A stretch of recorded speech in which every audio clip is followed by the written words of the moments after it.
Anda kembali di The Prime Show pemirsa, saya akan memberikan kesempatan pada masing-masing narasumber hari ini. Saya akan ke Pak Syamsu Jalal terlebih dahulu. Pak Syamsu mungkin sebagai closing statement sekaligus juga pertanyaan tadi menyambung dari pernyataan dari Pak Juanda begitu. Pembuktian secara hukumnya nanti akan seperti apa sih Pak?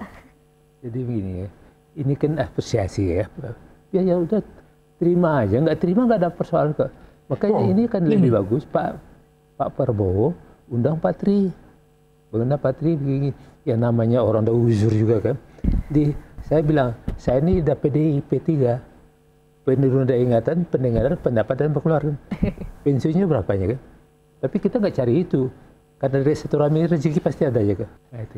Jadi intinya didudukan bersama saja, ya, ngobrol damai-damai aja gitu ya Pak ya? Itu aja, nggak usah dipersoalkan. Baik. Pak Harto dengan itu semua Patri juga akan ngerti juga. Oh iya. Baik. Silvester gimana tanggapannya? Ya, jadi gini Pak Syamsu, ini kan Anda bilang tadi Anda bukan pendukung Anies. Ini ada tulisan partai Anda berkarya mendukung Anies, ya. Partai Bapak nih Syamsu Jalal. Oke? Partai berkarya saya nggak. Ya udah, jadi Bapak tadi ngomong nggak, tapi sekarang saya ada buktinya. Jadi sudah Pak. Jadi gini, kita ini anak bangsa, anak-anak muda dan semua segenap masyarakat, ya kan, pingin itu Indonesia ini aman, damai, kita sama-sama membangun bangsa. Bagaimana Pak Prabowo itu merangkul semua ya. Ayo sama-sama kita turun ke sawah, kita buru korupsi, kita bagaimana mendorong agar undang-undang perampasan aset itu disahkan untuk masa depan anak cucu kita, untuk bangsa kita Bapak. Gitu loh. Apalagi Bapak udah ngomong Tuhan dan segalanya. Saya pikir ayolah kita berangkulan tangan ya kan. Kalau memang ada dari 8 poin ini yang memang bisa kita diskusikan, ya kita diskusikan, riset ya kan, undang semua pakar-pakar, tapi tidak usah membuat ke masa akhirnya di media masa akhirnya kita ribut sekarang kan, anak bangsa. Itu Pak. Baik, silakan Prof. Juanda sebagai penutup. Closing statement ya.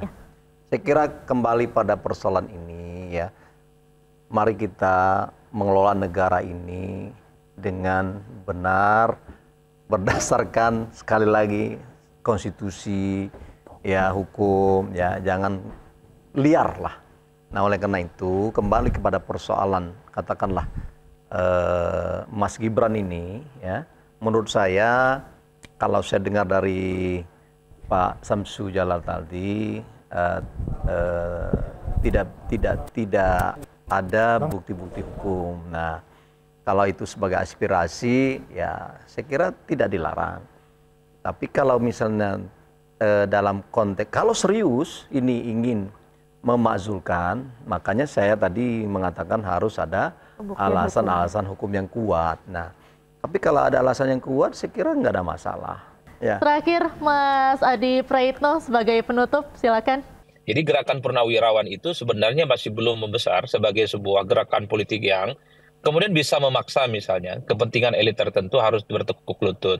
Begitupun gerakan-gerakan politik di parlemen. Per hari ini, dari begitu banyak ratusan jumlah anggota MPR, tak satu pun rasa-rasanya yang kemudian bicara tentang pentingnya untuk mengganti wakil presiden di Republik Indonesia saat ini. Makanya saya mengatakan wajar kalau kemudian sebenarnya para purnawirawan ini harus diletakkan dalam konteks sebatas aspirasi, kritik-kritik yang terbuka terkait dengan bagaimana tata kelola pemerintahan di negara kita. Yang dikritik hari ini adalah wakil presidennya dan bukan presiden Republik Indonesia. Demikian The Prime Show malam hari ini pemirsa. Saya Diandra Mukni mewakili seluruh kerabat kerja yang bertugas pamit undur diri. Terima kasih, sampai jumpa.